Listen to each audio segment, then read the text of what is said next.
안녕하세요. 저는 40대 중반 여성으로 최근 남편과 이혼했어요. 여러분들도 아시겠지만 결혼이라는 게 하는 것도 어렵지만 유지하는 건 더 어렵잖아요.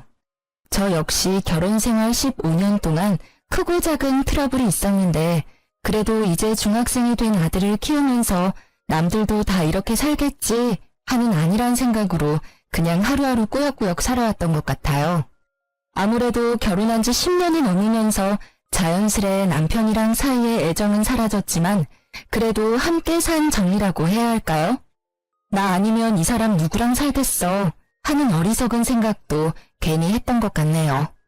그러면서 처음에는 이혼하면 큰일 나는 줄 알고 속상한 일이 있어도 꾹 참고 아들만 생각하면서 가정은 지켜야 한다는 생각으로 참고 참았는데 날이 갈수록 남편의 행태가 괘씸해지니 더 참았다가는 제 인생이 송두리째 흔들릴 듯 했습니다. 그래서 이혼했는데 결과적으로 정말 잘한 선택이란 생각이 들어요. 그래도 좋은 일은 아니게 가족이나 친구들에게 말하는 건 한계가 있어 고민하다가 평소 즐겨 듣던 이곳에 사연을 보내봐요. 부디 많은 분들이 귀담아 들어주셨으면 좋겠고 혹여 저 같은 상황에 놓인 여성분들이 있다면 너무 겁내지 마시고 저지르라고 말씀드리고 싶네요. 서두가 길었죠? 그럼 지금부터 제가 이혼을 결심한 이유와 그 과정에 대한 이야기를 시작해 볼게요. 저랑 남편은 같은 직장에서 만나 2년 정도 비밀 사내 연애를 했어요.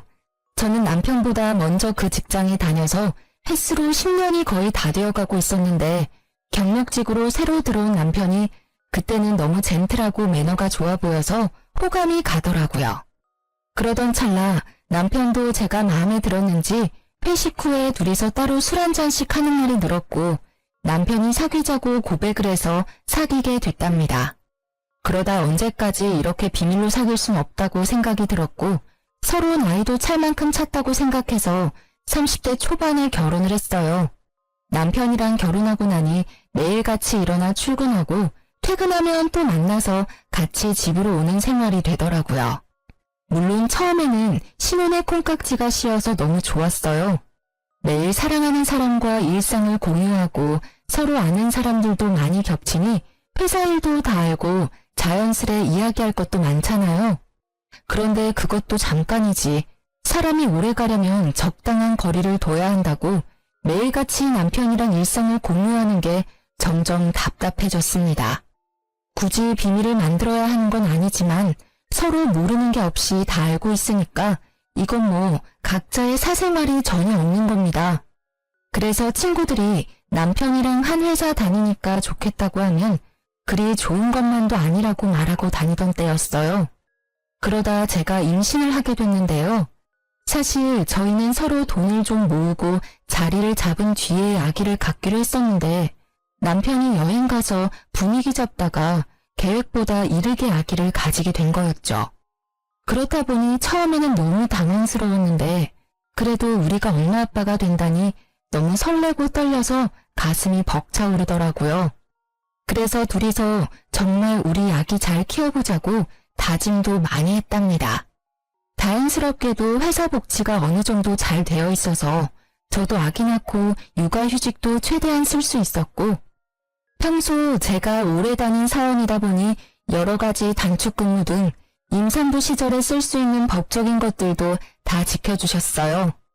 그렇게 아기를 낳고 1년여간의 육아휴직 기간을 거쳤는데 막상 아기를 키우다 보니 1년의 시간이 참 빠르게 흐르더라고요. 저는 일하는 게 버릇이 되었기 때문에 아기가 너무 이쁘지만 한편으로는 빨리 복직해서 일을 하고 싶었어요. 그런데 보수적인 남편이 이렇게 어린 아기를 어린이집에 맡기고 어떻게 일을 다니겠냐면서 회사를 그만두고 아기 키우는 데에 전념했으면 좋겠다고 말을 하더라고요. 결국 10년 넘게 다닌 회사를 그만두라는 건데 고민이 됐어요. 그래서 일단 해보는 데까지는 해보겠다고 하고 아기를 어린이집에 맡기고 워킹맘을 시작했었죠. 그런데 막상 어린이집에 보내니까 아기가 너무 어려서 그런지 이런저런 감기와 질병에 너무 많이 걸리는 겁니다. 그러다 보니 어린이집을 제때 보내지 못하는 상황이 생겼고 자연스럽게 남편 대신 제가 상사 눈치를 보면서 반차나 연차를 내는 상황이 반복되더라고요. 평소 책임감이 강해서 일 잘하고 꼼꼼하다는 평가를 받던 저였는데 일하다가 아기 보러 뛰어가는 상황이 계속되니 일에 집중도 안 되고 동료들 눈치도 보이고 제가 생각해도 이건 좀 아니다 싶었어요. 그렇다고 양가 부모님들이 봐줄 수 있는 상황도 아니었고 정신 차려보니 늘 저만 마음 졸이면서 발을 동동거리고 있더라고요. 그렇게 저도 모르게 반복되는 일상에 조금씩 지쳐가고 있었는데 남편이 집안도 엉망이고 회사에서 당신 욕하는 것 같다면서 회사를 그만두고 아기 키우는 데 전념을 하라고 재차 말하는 게 아니겠어요? 지금 생각하면 못 들은 척하고 그 고비만 잘 넘겼으면 됐는데 이미 몸도 마음도 많이 약해진 저는 그만 그 제안을 받아들였습니다. 이건 정말 나중에 두고두고 후회가 되는 부분이었어요. 그래도 그동안 일해놓은 경력이 있으니 일자리는 아기를 어느 정도 키워놓고 다시 구하면 될 거라고 안일하게 생각을 했고 결국 사표를 냈습니다. 그렇게 저는 흔히 말하는 경단녀의 길로 접어들었어요. 문득 정신을 차려보니 10년여간 다니던 회사를 그만두고 아기를 키우고 집안 살림을 하며 산 지도 어느덧 10년째더라고요. 진짜 세월이 언제 이렇게 많이 흘렀나 싶을 만큼 빠르게 지나간 것 같아요. 그동안 눈에 넣어도 안 아플 것 같았던 아기는 귀여운 초딩이 되어 무럭무럭 자랐고 저도 이제야 한숨 돌릴 수 있을 것 같았습니다. 그런데 갑자기 남편 회사에 문제가 생기면서 제 시름이 깊어졌어요. 남편은 제가 퇴사한 후 함께 다니던 회사를 그만두고 IT 계열 회사로 이직해서 꽤 오래 다니고 있었는데요.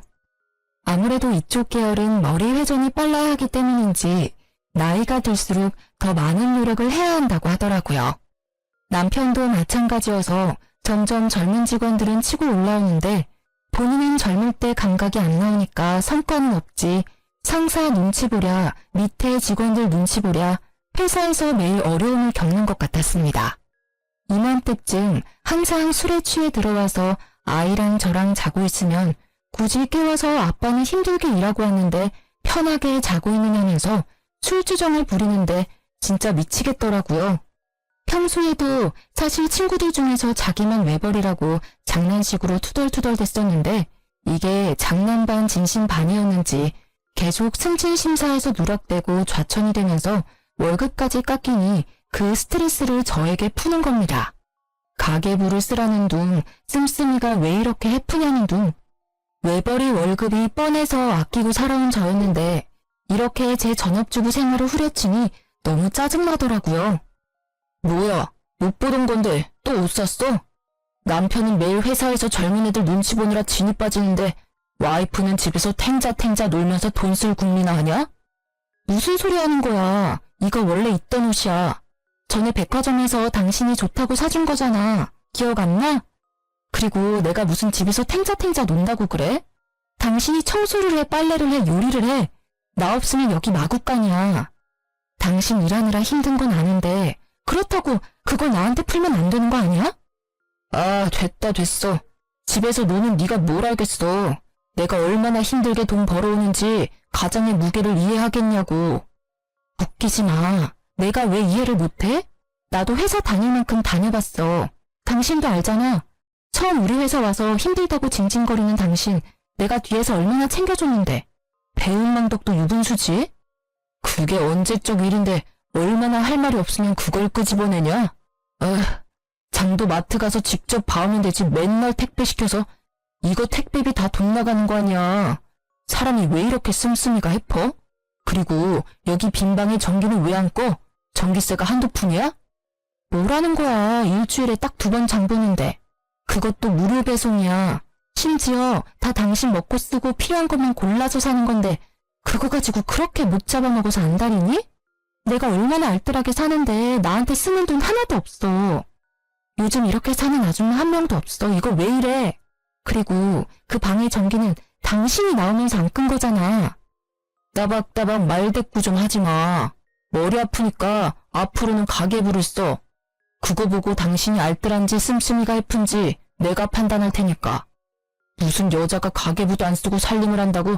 어휴. 순간 너무 기가 막히고 어이가 없더라고요.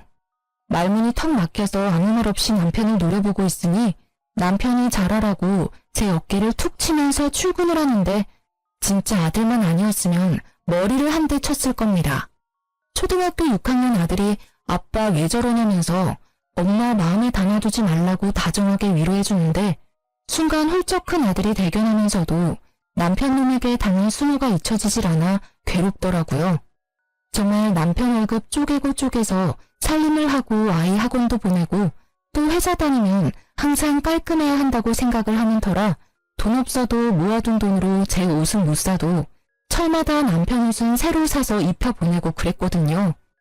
오랜만에 만난 친구들이 유행 지난 옷을 입고 다니고 포인트 적립이나 할인 쿠폰에 집착하는 저를 보면서 많이 변했다고 예전에 그 멋쟁이는 어디 갔냐고 탄식해서 좀 마음이 쓰라렸지만 그래도 우리 가정을 위해서 내가 아끼는 거니까 나는 어떤 말을 들어도 괜찮다고 스스로 위로하고 그랬어요.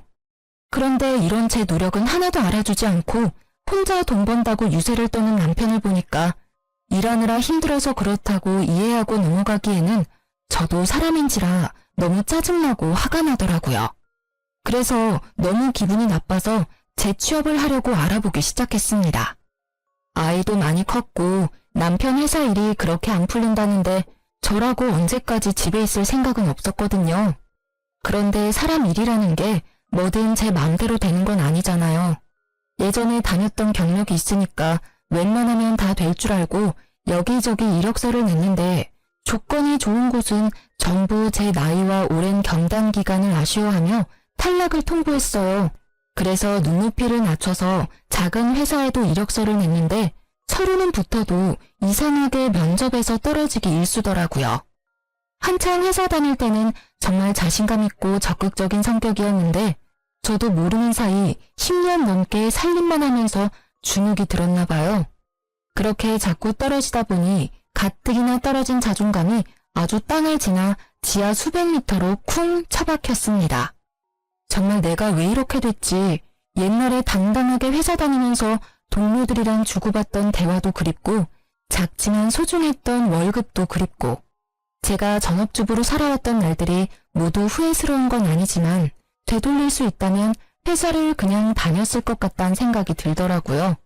그런데 이런 제 마음도 모르고 남편은 위로와 응원을 해주기는커녕 매일 퇴근하고 돌아와서 저를 들들 볶는 겁니다. 이력서 썼어? 어디 냈어? 리스트 뽑아봐봐. 무슨 리스트를 뽑아. 그냥 3-4군데 내봤는데 아직 연락이 없네. 기다려봐야지 뭐. 당장 취업될 거라고는 생각 안 했어. 아, 답답한 소리 한다. 3-4군데 내서 연락이 없으면 30-40군데는 넣어봐야지. 연락 없다고 이렇게 기다리고만 있을 거야? 그래서 어떻게 취업을 해? 왜 이렇게 사람을 들들 볶아 진짜? 당신 너무한 거 아니야?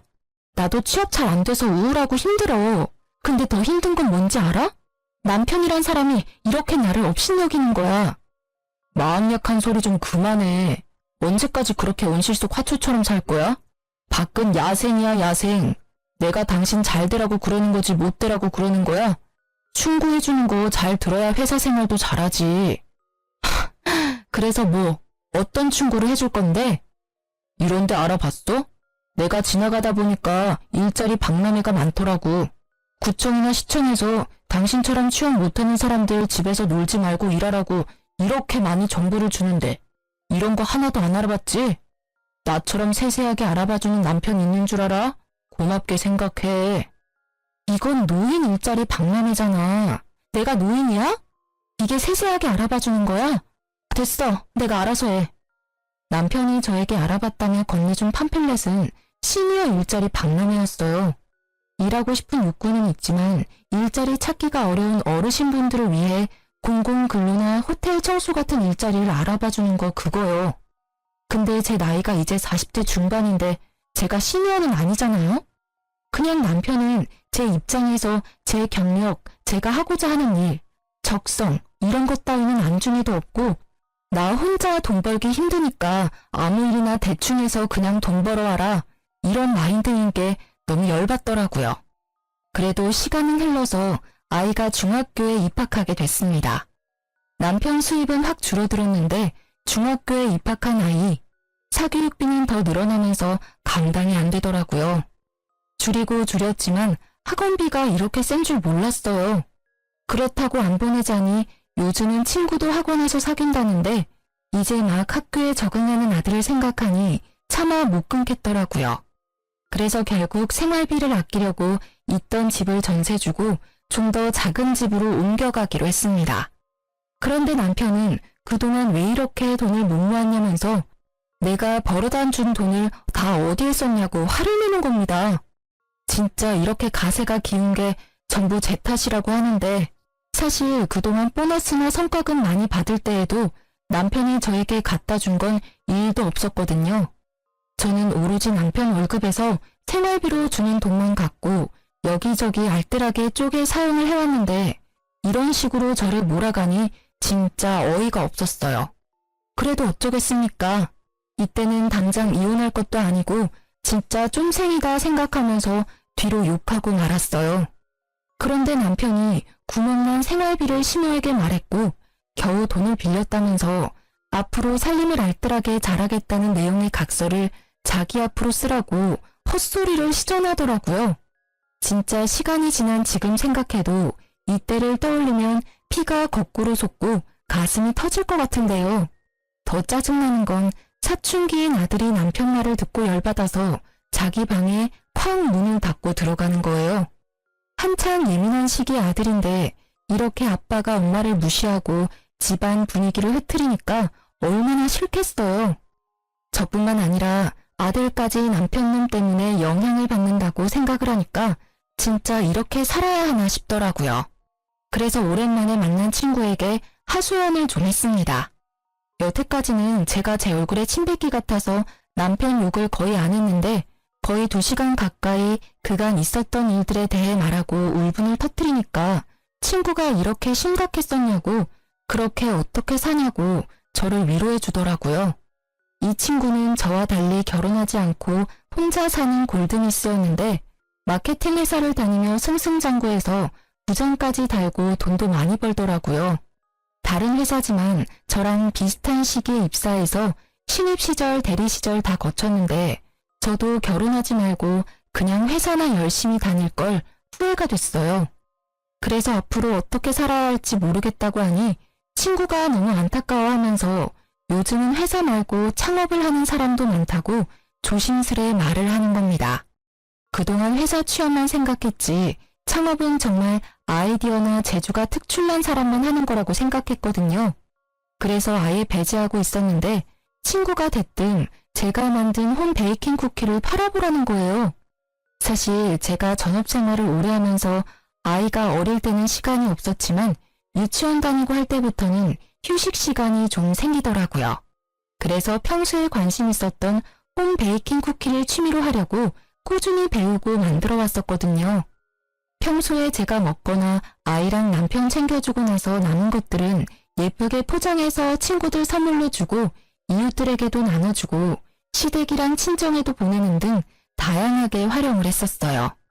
만들 때는 재료 준비하랴, 숙성시키랴, 계량하랴, 오븐 구우랴 손 가는 게 많아서 번거롭지만 다 만들고 나면 너무 뿌듯하고 특히 맛있게 먹어주는 사람들을 보면 이 맛에 베이킹하는 거지 라는 성취감도 들었답니다.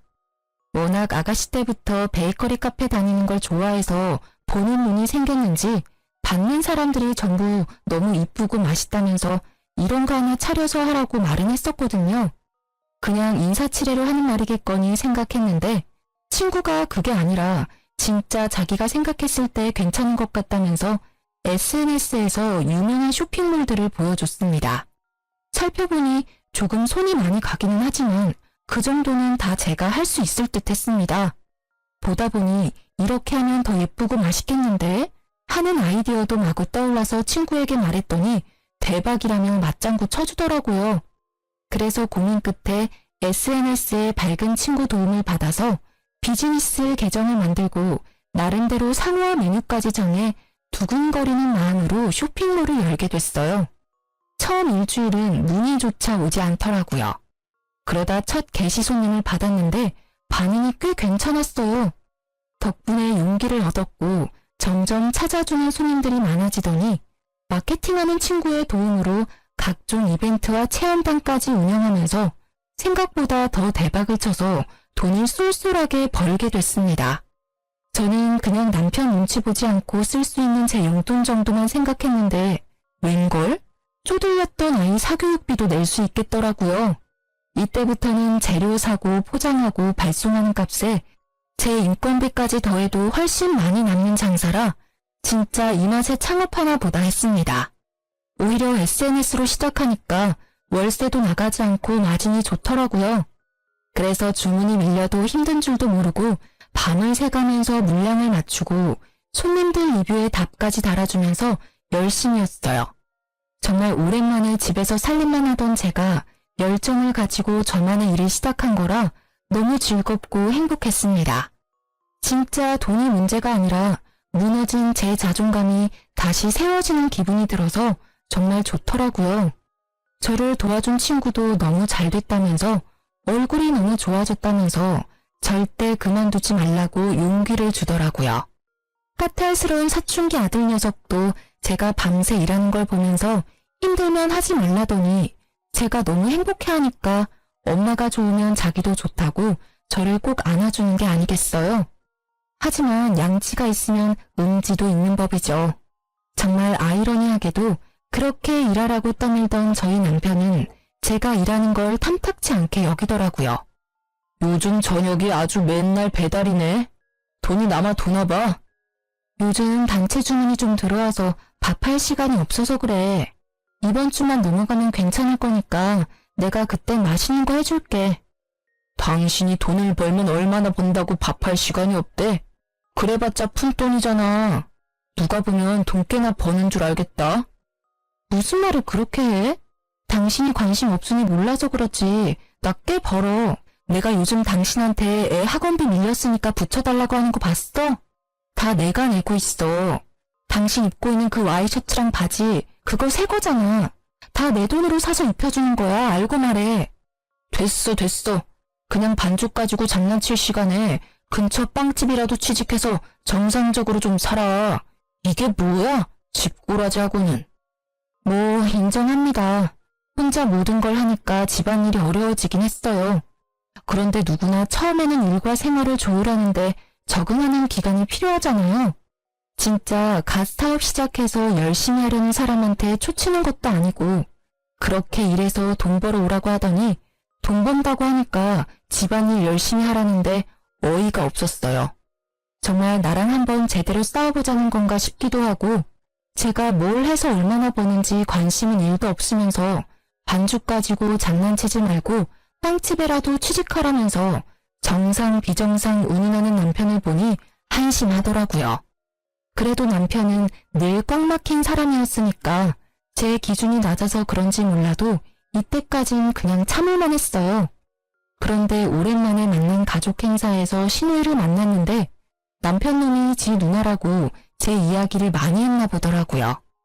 어처구니 없게도 신우까지 저를 약올리는 말들을 서슴없이 하는 겁니다. 옳게 요즘 일하느라 바쁘다면서? 아, 네 형님. 그냥 소소하게 일하고 있어요. 아직 처음이라 힘들긴 한데 그래도 재밌어서 할만해요. 일이 재밌으면 되나? 그게 무슨 일이야? 동생 말 들으니까 돈 좀 번다고 집안일에는 손 놨다면서? 나도 일해봤는데 2가지 한 번에 잘하기 힘들어. 특히나 그런 사업은 하나부터 10까지 옳게가 해야 하는데 끝까지 잘할 수 있겠어? 괜히 힘 빼지 말지 그래? 그게 무슨 말씀이세요? 저보고 일하지 말라는 거예요? 아유, 내가 옳게 걱정돼서 하는 말이야. 기분 나쁘게는 듣지 말고 사업은 뭐 아무나 하나? 요즘 개나 소나 다 사업한다고 창업한다고 하니까 옳게 귀가 얇아졌나 본데 다 그것도 한때야 한때. 형님, 저 지금 너무 열심히 잘하고 있어요. 응원까지는 안 바랄게요. 그냥 신경 쓰지 말아주셨으면 해요. 화났어? 아니 내 말은 솔직히 쭉 잘 되리란 보장 있어? 막말로 집에서 10년 넘게 애보던 여자가 사업한다고 날뛰는데 옆에서 지켜보는 가족들은 걱정이 되지. 이게 걱정하는 사람의 말이었을까요? 진짜 신우이만 아니었으면 머리채를 휘어잡았을 거예요. 어쩜 이렇게 남매가 똑같이 말을 못되게 하는지 무슨 학원이라도 다녔나 싶을 만큼 얄밉더라고요. 정말 100번 양보해서 신우이 말대로 사업한다고 하는 가족이 걱정되고 염려돼서 조언을 해줄 수는 있어요. 하지만 제가 열심히 하고 있으니 신경 쓰지 말아달라고 간곡히 말을 했으면 듣는 신우이라도 해야 할 거 아닙니까? 나이도 별로 차이도 안 나면서 손이 신우이라고 저를 자꾸 가르치려고 들고 비아냥거리는데 이건 뭐 잘 되지 말라고 저주하는 것도 아니고 정말 듣는 입장에서 기분이 많이 나쁘더라고요. 너무 빡쳐서 원래는 시댁 행사에 나눠주려고 가져갔던 가전제품 선물들이 있었는데 하나도 주지 않았어요. 그대로 친정 부모님 가져가서 다 드리고 평소에 오래돼서 잘 안 된다고 하던 세탁기도 새 걸로 바꿔드렸습니다. 그래도 분이 안 풀려서 어떻게 복수하지 싶더라고요. 결국 이들에게 복수하는 건 제가 어떻게든 일을 놓지 않고 더 열심히 해서 더더더 잘 되는 것밖엔 없는 듯 했습니다. 그래서 정말 힘들 때도 있었지만 단골 늘리기에 주력하면서 리뷰에도 신경 쓰고 아이디어도 계속 생각하면서 퀄리티 유지하려고 노력을 했어요. 그래서인지 언제부터인가 메신저로 홈베이킹을 직접 배워보고 싶다는 사람들이 늘어나더라고요. 처음에는 말주변도 없고 그래서 사람들을 직접 상대하고 가르치는 걸 할 수 있을까 걱정이 됐습니다. 그런데 이번에도 처음에 해보라고 응원해줬던 친구가 레시피 그대로 가르쳐주는 거고 친절하게 하면 된다고 못할 것도 없지 라면서 용기를 불어넣어 주더라고요. 정말 제 인생에 인복이 없다고 생각했는데 이런 좋은 친구를 곁에 둔 것만 해도 성공인 것 같네요. 어쨌든 사람들도 많이 해달라고 요청을 하겠다. 친구 응원도 들었겠다. 클래스를 열면 성공할 것 같다는 자신감이 생겨서 일단 남편에게 계획을 말했어요. 그런데 남편 반응은 정말 차갑고 매정하더라고요. 여보, 나 쿠킹 클래스 하나 차리고 싶은데 어떻게 생각해? 누가? 당신이? 아, 또 누가 바람 넣었어. 그때 그 친구지? 진짜 어이가 없다. 지금 하는 것도 쩔쩔매고 겨우 하면서 누구 가르치고 그러는 거 당신이 할 수 있겠어? 괜히 사람들한테 욕만 먹는다. 하지마. 아니, 미리 레시피를 다 가지고 알려주는 거니까 나는 한두 시간 정도만 바짝하면 되는 거라 괜찮을 것 같은데. 이번 한 번만 나 좀 믿고 도와줘. 내가 이렇게 말한 적 없잖아. 뭘 도와달라는 거야? 설마 그거 차릴 돈을 달라는 거야? 집에서 할 수는 없잖아. 그래서 작은 데라도 좀 빌려야 할 것 같은데 아직 내가 그만한 돈은 없어서 우리 그때 비상금으로 모아둔 통장 있지? 그거 이번에 깨서 좀 쓰면 안 돼? 나 진짜 잘할 수 있을 것 같아서 그래. 내가 이자 쳐서 다시 채워 넣을게. 야, 웃기지 마. 돈 날릴 일 있어? 제발 정신 좀 차려. 그 돈 절대 못 주니까 정하고 싶으면 당신이 알아서 그냥 차리든지. 나는 반대했으니까 나중에 왜 안 말렸냐고 내 원망은 하지 마. 알았지? 사람이 어떻게 이렇게 짜증나는 화법을 구사하는지 남편이랑 대화를 하고 지지를 얻으려고 했던 제가 잘못이었습니다. 매사에 부정적이고 꼬여서 어떻게든 제가 하는 생각과 일은 절대 안 될 거라고 말을 하는데 이런 사람이랑 살아온 제가 회사 면접에서 주구장창 떨어진 건 어찌 보면 당연한 일이겠죠. 원래라면 남편한테 이 정도 말을 들었으니 자신감이 더 떨어져 그래 내가 제대로 할 수 있겠어? 그냥 접자 했을 겁니다. 그런데 저는 이미 SNS 쇼핑몰에서 한번 성공을 맛봤잖아요. 정말 성공의 단맛은 강렬하더라고요. 남편의 반대에도 불구하고 저는 자신감을 잃지 않고 그래 내가 알아서 할게 두고 봐라 하는 마음이 생겼어요. 그래서 친정 동생에게 SOS를 쳤습니다. 제 말을 들은 친정 동생은 처음에는 망설이다가 이왕 하는 거 제대로 하라면서 응원을 해주더라고요. 정말 지금 생각해도 친정 동생에게 감사할 따름이에요. 그렇게 결국 작은 동네 골목에 쿠킹 클래스를 열었고 원데이 클래스랑 창업반을 만들어서 홍보를 했어요. 이번에도 마케팅은 친구 도움을 많이 받았습니다. 확실히 제 생각처럼 수요가 많아서 대박이 났어요. 처음에는 제 베이킹 쿠키를 사가던 손님들이 주로 찾아왔는데 입소문이 나면서 기념일을 앞둔 사람들이나 실제로 베이커리 카페를 열고 싶은 분들이 찾아와 배워가고 어플에 좋은 후기를 써주시는 겁니다. 그걸 보고 전혀 모르는 분들이 찾아오기도 하고요. 전업주부 하면서 제가 살림을 했었잖아요. 특히 여성분들이 많이 배우러 왔었는데 생활에 필요한 꿀팁이나 알뜰한 비법 같은 걸 알려주니까 너무 좋아하시더라고요. 그러면서 저도 점점 손님들 대하는 게 편해지면서 친해지기도 하고 자연스럽게 인맥도 넓어져서 정말 큰 도움이 됐어요. 그분들이 친한 언니처럼 저를 대하면서 아는 사람을 또 데려와 주기도 하니까 제 생각보다 가게가 더 잘 됐습니다. 그렇게 1년 가까이 쿠킹 클래스를 운영했더니 다시 옛날에 살던 큰 집을 구해 갈 수 있을 정도가 됐어요. 물론 돈을 번다고 해서 제가 허투루 쓰지 않고 꼭 필요한 데만 쓰고 모았던 결과이기도 했죠. 어쩌면 오랜 주부 생활이 낳은 결과이기도 하겠네요. 아무튼 이렇게 제 쿠킹 클래스가 잘 되고 나니까 생각지도 않았던 일들이 벌어지기도 했습니다. 제 사업에 대해 비아냥거리던 남편 누나가 안 망하고 1년이나 계속 유지를 하니까 궁금했나 봐요. 한번 친구랑 같이 와서 배워보고 싶대서 그러라 했는데 괜찮아 보였는지 자기도 창업반에서 배우고 2호점을 차리면 안 되냐고 계속 떼를 쓰는 겁니다. 너무 황당하고 웃겨서 표정 관리가 안 되더라고요. 그런데 문제는 이뿐만이 아니었습니다. 가만히 있던 남편 역시 자기 누나가 하는 걸 보더니 자기는 그럼 셔터맨 하면 안 되냐고 하더라고요. 진짜 사람이 너무 기가 차면 말이 안 나오는 거 아시나요? 무슨 소리 하는 건가 뇌가 잠시 정지되어 쳐다만 보고 있었어요. 그런 부끄러움이라도 좀 느낄 줄 알았는데 전혀 아니었습니다. 생각해보니까 나 회사 곧 잘릴지도 모르잖아. 그런 회사 불안해하며 다니느니 집안일하면서 내조하는 게 더 낫지 않을까 싶어서. 당신도 혼자 살림하고 일하기 힘들었잖아. 나 돈이 쓰고 있었어. 몰랐어? 아무튼 지금 한 말 진심이지? 그럼 당신도 가계부 쓰고 살림 제대로 해. 가계부는 내가 매일매일 퇴근해서 확인할 거고 당신처럼 나도 배달음식 질려서 못 먹겠어. 매일 저녁에 12첩 반상해서 차려줘. 나 한 번 입은 옷 또 못 입으니까 매일 세탁해서 다려놔주고. 애 숙제랑 학원 픽업까지 구멍나는 스케줄 없게 해줘. 할 수 있겠어? 그게 뭐 어렵다고.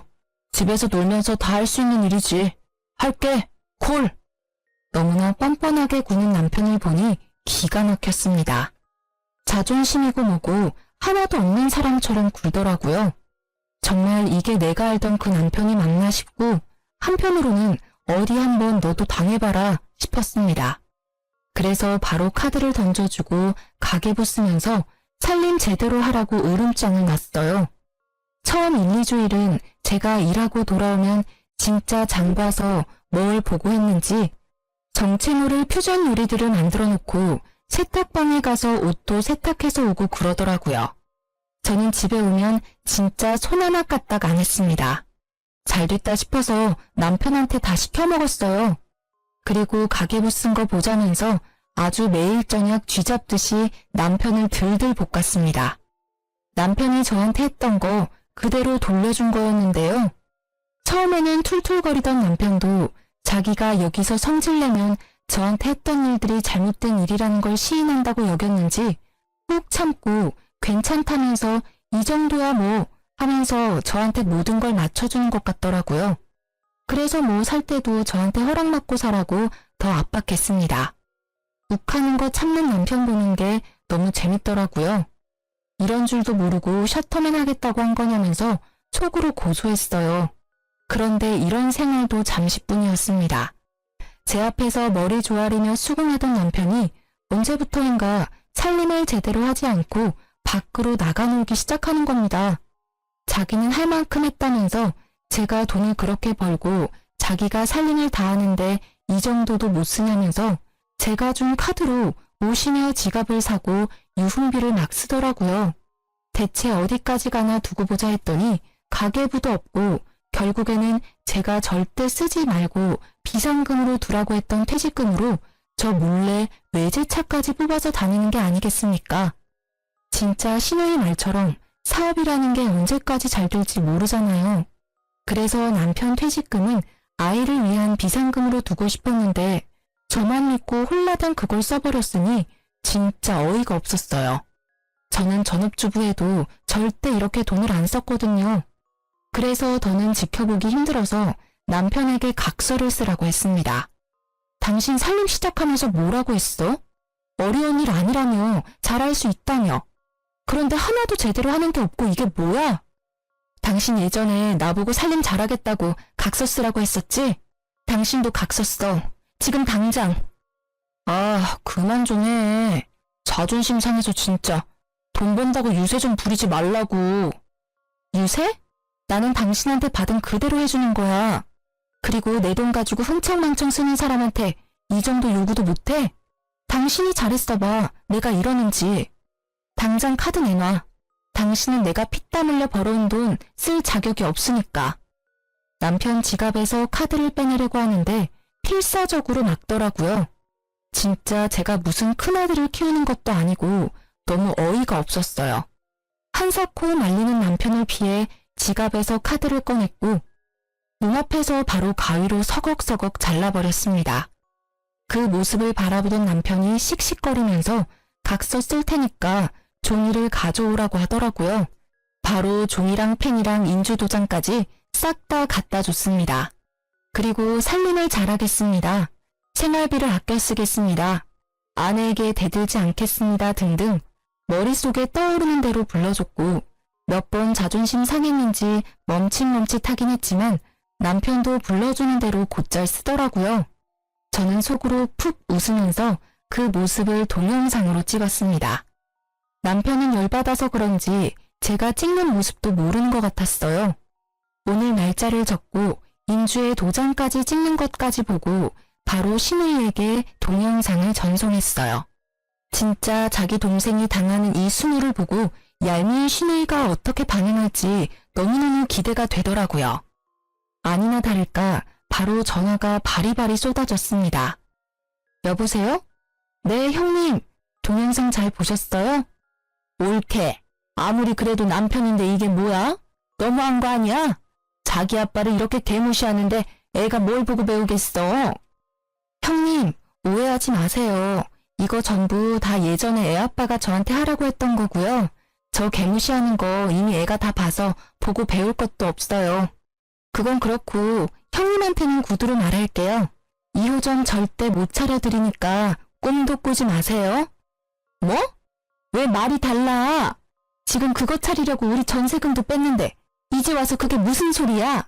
이거 사기야, 사기. 형님, 착각하셨나 본데 저희는 계약서 한 장 쓴 거 없고요. 저는 그러라고 허락해드리지도 않았어요. 형님 혼자서 북치고 장구치고 다 했는데 제가 뭘 어떡해요? 사업은 뭐 아무나 하나요? 헛수고 하지 마세요. 동생 각서 쓰는 영상은 마지막 선물이니까 가족끼리 잘 돌려보시고요. 그럼 끊어요. 옳게! 옳게! 신우이와 제가 통화하는 걸 본 남편이 얼굴이 울그락불그락해져서 자기 동영상 찍었냐면서 미쳤냐고 막 이성을 잃고 달려들더라고요. 꼴의 자존심은 아직 있나 보다 했습니다. 남편 손에는 우스운 각서 한 장이 달랑달랑 달려 있었어요. 살펴보니 한자 한자 정성을 기울이기는커녕 흘린 채로 대충 썼는데 꼴 보기가 싫더라고요. 바로 남편 눈앞에서 종이를 쫙 찢어버렸습니다. 이게 뭐하는 거야? 쓰라며. 쓰라고 해서 썼는데 왜 찢어? 정성이 부족하잖아. 진심이 하나도 안 들어가 있는데 이걸 내가 뭘 보고 믿어? 당신은 항상 그런 식이지? 당신만 잘났다고 생각하고 나 가르치고 이렇게 가르침 받는 데는 익숙하지 않나 봐? 무슨 소리를 하고 싶은 거야? 똑바로 말해. 나 당신이랑 더는 못 살아. 우리 이혼해. 지금 나 놀리냐? 내가 왜 이혼을 해? 저는 남편이 퇴직금을 외제차 뽑는 데 쓴 일부터 이미 이혼을 결심하고 이혼 서류를 준비했습니다. 그런데 이혼 통보를 했더니 남편이 미친 듯이 달려들어 저를 잡고 말리려고 안간힘을 쓰더라고요. 진짜 구질구질한 모습에 짜증이 나서 뺨 때리고 준비해뒀던 이혼 서류 던지고 집을 나갔어요. 등 뒤로 남편의 열받아 울부짖는 소리가 들리는데 너무 통쾌했죠. 그렇게 저와 남편은 이혼을 하게 됐는데요. 정말 다행스럽게도 저는 쿠킹 클래스가 계속 잘 풀려서 저를 도와줬던 친구랑 동업을 시작했고 2호점을 내면서 승승장구하고 있는 중이에요. 신우이는 저한테 제대로 배우지도 않고 무리해서 쿠킹 클래스를 열었는데 실력이 부족하니까 아무리 홍보를 잘해도 초반 반짝이지 나중에는 파리만 날려서 월세도 못 내고 빚만 떠안았다더라고요. 저희 수강생 중에 신우이 쿠킹 클래스 다녀온 분도 있었는데 어찌나 욕을 하던지 속이 시원하던 거 있죠? 심지어 전 남편은 신우이 쿠킹 클래스에 투자를 했는데 같이 빚쟁이가 돼서 다시 취업을 하려고 하지만 나이가 많아서 재취업도 힘들고 생활비 벌려고 여기저기 아르바이트 하러 다닌다고 하더라고요. 진짜 이 통쾌함은 뭐라 표현이 안 되는 것 같아요. 막혔던 가슴이 뻥 시원해지고 10년 묵은 채증이 확 내려간다는 게 이런 느낌이구나 싶더라고요. 정말 살면서 잊지 못할 인연들이 많지만 전 남편과의 결혼 생활은 정말 잊고 싶은 추억이에요.